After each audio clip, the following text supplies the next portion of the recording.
మనం కూడా ఒక రాజకీయ పార్టీ నడుపుతున్నాం. సహజంగానే మా మీద కూడా ఒక పార్టీ నడపాలన్నప్పుడు రాజకీయాల్లో ఉన్నప్పుడు ఒత్తిళ్ళు ఉంటాయి. మాకు కూడా చాలా ఒత్తిళ్ళు వచ్చినాయి. ఏమని, ఇంత పెద్ద ఎత్తున మీరు పెట్టుబడి పెడుతున్నారు కదా, దాదాపు 1,00,000 కోట్లు పెడుతున్నారు విద్యుత్ ఉత్పత్తిలో, మరి ఈ ఆర్డర్లన్నీ కూడా మీరు ప్రైవేట్ సెక్టర్ వాళ్ళకి ఇస్తే మీ పార్టీకి కూడా లాభం జరుగుతుంది, మీకు కూడా లాభం జరుగుతుంది అని చెప్పి ఒత్తిళ్ళు తెచ్చిన వాళ్ళు చాలామంది ఉన్నారు. కేసీఆర్ గారు ఎంత గట్టి నాయకుడు అంటే ఎవరు ఏ రకమైన ఒత్తిడి తెచ్చినా చాలా సింపుల్గా ఒకటే మాటలు కొట్టిపారేసిండు.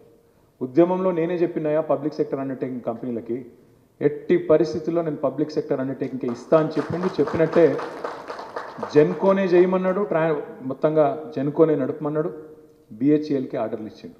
ఇలా దాని మీద కేసీఆర్ మీద ఎంక్వైరీ చేస్తాను. ఎందుకు BHELను బతికించినందుకు, మీరేమో కేసీఆర్ BHELను బతికించిండని మీరు అంటున్నారు.